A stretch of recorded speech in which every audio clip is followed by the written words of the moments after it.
ذلك الكتاب لا ريب فيه هدى للمتقين۔ بسم اللہ الرحمن الرحیم۔ الحمد للہ رب العالمین والصلاة والسلام علی خاتم النبیین محمد وآلہ وصحبہ اجمعین، اما بعد۔ آج کی نشست میں سورۃ الاحزاب کے اہم مطالب کا ہم مطالعہ کریں گے۔ اس سورت کا نام سورۃ الاحزاب ہے کیونکہ اس میں غزوہ خندق کے موقع پر مشرکین کے جو بہت سے لشکر جمع ہوئے تھے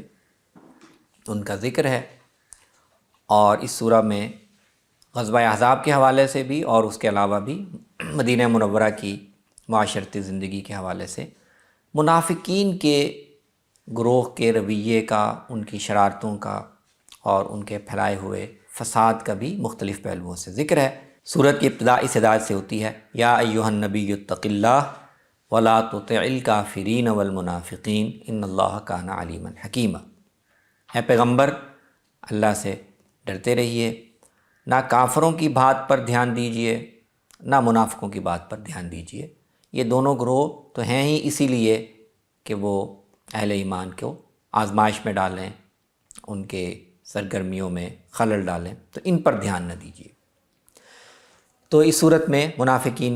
کے رویے کا بھی مختلف پہلوؤں سے ذکر ہے، لیکن اس کے ساتھ ساتھ اس صورت کا خاص موضوع نبی صلی اللہ علیہ وسلم اور آپ کی ازواج مطہرات کے مقام و مرتبہ اور ان کے کچھ خصوصی احکام کا ذکر بھی ہے۔ تو یہ 4-5 پہلوؤں سے اللہ تعالیٰ نے اس صورت میں رسول اللہ کا اور آپ کی ازواج کا درجہ کیا ہے، ان کی ذمہ داریاں کیا ہیں اور ان کے خصوصی احکام کیا ہیں، ان کو بیان فرمایا ہے۔ تو آیت نمبر 6 میں یہ اصولی بات بیان فرمائی، النبی اولیٰ بالمؤمنین من انفسہم وازواجہ امہاتہم۔ پیغمبر کو ایک عام شخصیت نہ سمجھو، اپنے میں سے ایک نہ سمجھو۔ پیغمبر کا مقام اللہ نے یہ رکھا ہے اہل ایمان پر کہ پیغمبر کا اہل ایمان پر خود ان کی اپنی جانوں سے بھی زیادہ حق ہے، اور اس نسبت سے، اس رشتے سے ازواجہ امہاتہم، پیغمبر کی بیویاں امت کے لیے ماؤں کا درجہ رکھتی ہیں، ان کا مقام اور ان کی حیثیت ماؤں کی ہے۔ تو اس بنیادی حیثیت کو، اس بنیادی نقطے کو واضح کر کے اللہ تعالیٰ نے ازواج مطہرات کی اپنے مقام اور منصب کے لحاظ سے کیا ذمہ داریاں بنتی ہیں ان کا بھی ذکر کیا ہے، اور عام مسلمانوں کو رسول اللہ کی ازواج کے حوالے سے کیا رویہ اور کیا طرز عمل اختیار کرنا چاہیے اس کی بھی وضاحت کی ہے۔ تو آیت نمبر 28 اور مابعد آیات میں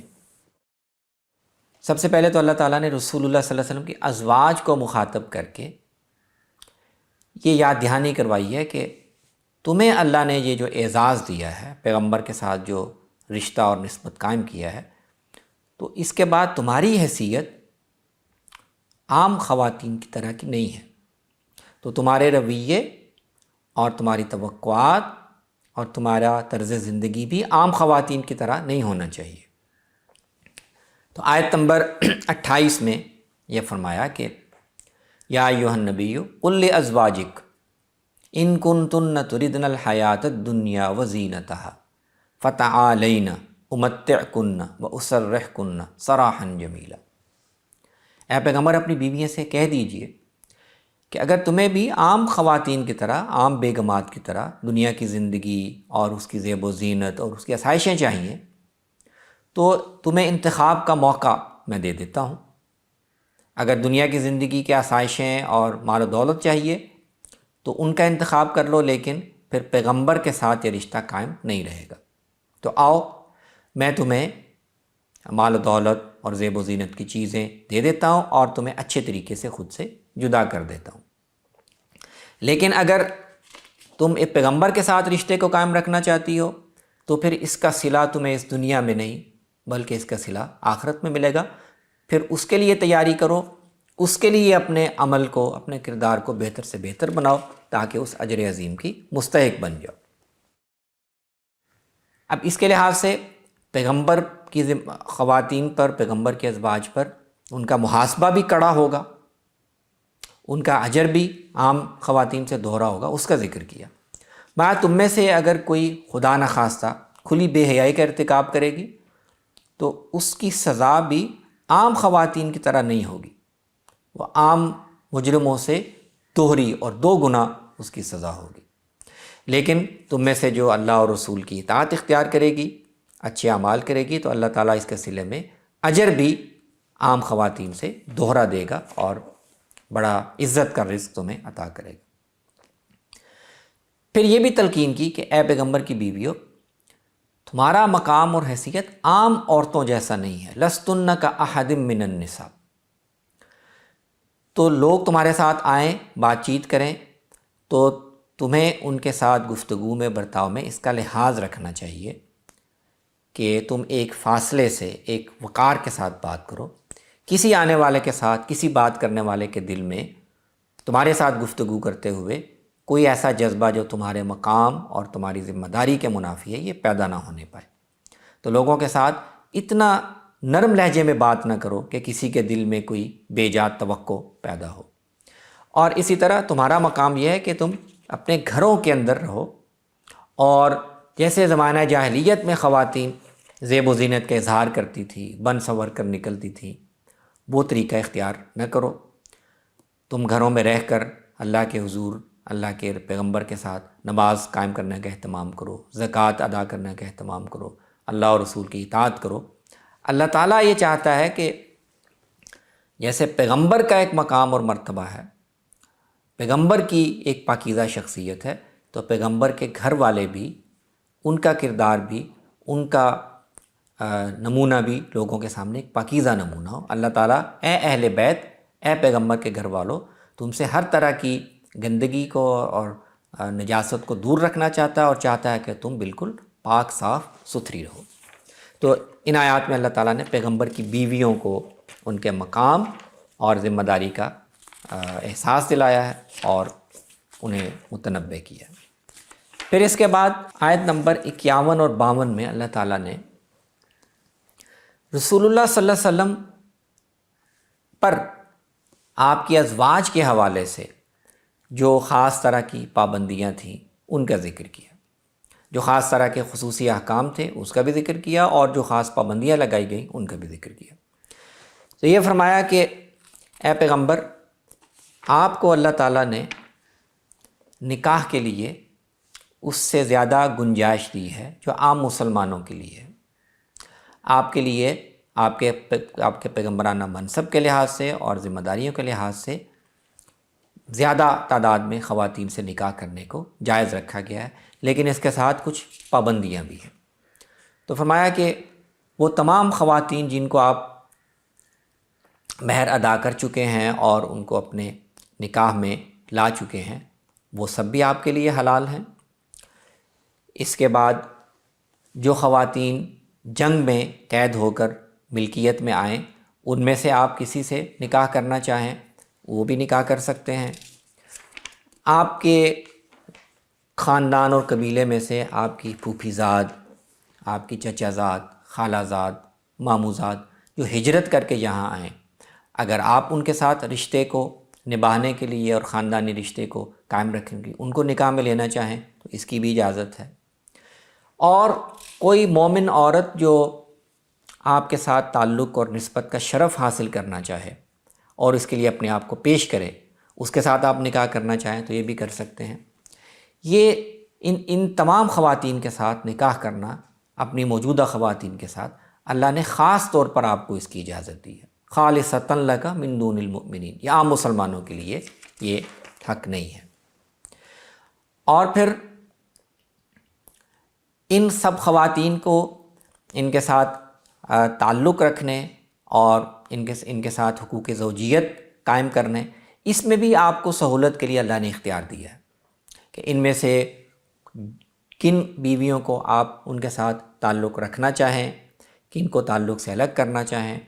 پھر ان کو الگ کر کے دوسری بیویوں کو ان کے ساتھ تعلق قائم کر لیں۔ تو یہ اپنی سہولت کے مطابق، اپنی آسانی کے مطابق یہ آپ کو اختیار ہے، تاکہ آپ پر بھی کوئی بوجھ نہ ہو اور آپ کے نکاح میں جتنی بھی خواتین ہیں ان کا بھی حق ادا ہو سکے، یہ اللہ تعالیٰ نے آپ کو رخصت دی ہے۔ لیکن پابندی یہ ہے، دو پابندیاں ہیں۔ ایک تو یہ کہ جن خواتین کا ذکر کیا گیا ان سے ہٹ کر آپ کسی اور خاتون سے نکاح اپنی پسند سے نہیں کر سکتے، یا تو وہ جو خواتین آپ کے نکاح میں ہیں وہی ہوں گی، یا وہ قید میں آنے والی خواتین ہوں گی جن میں سے آپ کسی کو آزاد کر کے نکاح کرنا چاہیں، یا وہ آپ کی ددھیالی یا ننھیالی رشتہ دار خواتین ہوں گی، یا کوئی عورت ہوگی جو شرف حاصل کرنے کے لیے آپ کے نکاح میں آنا چاہے۔ ان کے علاوہ کوئی خاتون آپ کو کتنی ہی پسند کیوں نہ ہو آپ نکاح نہیں کر سکتے۔ اور دوسری بات یہ کہ جو آپ کے نکاح میں خواتین آ گئیں ان کو الگ کر کے ان کی جگہ پر کوئی دوسری خاتون بھی آپ نکاح میں نہیں لا سکتے۔ تو یہ آپ کے لیے نکاح کا خاص قانون ہے جس میں آپ کو عام مسلمانوں سے ہٹ کر ایک گنجائش بھی دی گئی ہے، لیکن اس کے ساتھ پابندیاں بھی لگائی گئی ہیں، تو ان کی رعایت آپ پر لازم ہے۔ پھر اس کے بعد آیت نمبر 53 میں رسول اللہ صلی اللہ علیہ وسلم کی ازواج اور عام مسلمانوں کا جو باہمی رشتہ ہے اور اس کے جو حدود اور آداب ہیں ان کا ذکر کیا۔ اس میں خاص طور پر یہ ہے، ایک تو عمومی ادب ہے کہ پیغمبر کی بیویوں کے گھروں میں اگر تمہیں بلایا جائے، جانا چاہو کسی موقع پر کھانے کے لیے، تو اس کے بھی آداب ہیں کہ جب بلایا جائے اسی وقت جاؤ، جب کھانا کھا چکو تو وہاں بیٹھے نہ رہو۔ اور خاص ادب وہ یہ ہے وَإِذَا سَأَلْتُمُوهُنَّ مَتَاعًا فَاسْأَلُوهُنَّ مِن وَرَاءِ حِجَاب۔ اللہ تعالیٰ یہ چاہتے ہیں کہ پیغمبر کی بیویوں اور عام مسلمان مردوں کے مابین ایک حجاب حائل رہے۔ لوگ اگر ان سے بات کرنا چاہیں، کچھ پوچھنا چاہیں تو بھی حجاب کے پیچھے سے ہو، وہ پیغمبر کی بیویوں کے سامنے نہ آئیں، پیغمبر کی بیویاں ان کے سامنے نہ ہوں، بلکہ درمیان میں ایک حجاب ہو۔ تو یہ آیت حجاب ہے جس کو عام طور پر عنوان دیا جاتا ہے۔ اس میں اللہ تعالیٰ نے یہ خصوصی حکم بیان کیا ہے کہ رسول اللہ صلی اللہ علیہ وسلم کی ازواج ان کے اور عام غیر محرم مسلمان مردوں کے مابین حجاب حائل ہوگا۔ یہ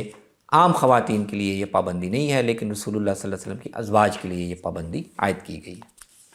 اور اس کے بعد پھر آیت نمبر 59 میں اور 60 میں اللہ تعالیٰ نے مدینے میں منافقین کا گروہ جو مختلف قسم کی شرارتیں کر رہا تھا، فساد برپا کر رہا تھا، مسلمانوں کو اذیت پہنچانے کے مختلف راستے اختیار کر رہا تھا، ان میں سے ایک پہلو سے یہ ہدایت کی ہے، یا ایھا النبی قل لازواجک و بناتک و نساء المؤمنین یدنین علیہن من جلابیبہن۔ اے پیغمبر اپنی ازواج کو، اپنی بیٹیوں کو اور عام مسلمانوں کی خواتین کو یہ ہدایت دے دو کہ جب ان کو کسی ضرورت کے تحت گھر سے باہر نکلنا ہو تو وہ اپنے اور عام غیر مسلموں کی خواتین یا عام باندیاں یا عام خواتین جو باہر نکلتے ہوئے لباس کا اپنے جسم کو پوری طرح ڈھانپنے کا اہتمام نہیں کرتی، تو ان سے امتیاز قائم کرنے کے لیے اپنے اوپر ایک بڑی چادر لے کر اس کے اپنے جسم پر ڈال لیا کریں۔ تو یہ لباس کا یہ خاص انداز اور اپنے جسم کو ڈھانپنے کا یہ خاص طریقہ، یہ ان کی ایک امتیازی پہچان بن جائے گا، اور یہ معلوم ہو جائے گا کہ یہ اہل ایمان کی محترم، معزز اور باکردار خواتین ہیں۔ اس کے بعد شرپسند لوگوں کو، اوباش لوگوں کو ان تک پہنچنے، ان پر چھیڑ چھاڑ کرنے، ان پر آوازیں کسنے کا موقع نہیں ملے گا۔ تو اپنی حفاظت کے لیے اور اپنے کردار کی حفاظت کے لیے یہ طریقہ بھی وہ اختیار کر لیں۔ تو یہ وہ اہم ہدایات اور تعلیمات ہیں جو سورۃ الاحزاب میں اللہ تعالیٰ نے رسول اللہ صلی اللہ علیہ وسلم اور آپ کی ازواج کے حوالے سے بیان کی۔ اقول قولی ھذا واستغفر اللہ لی ولکم ولسائر المسلمین۔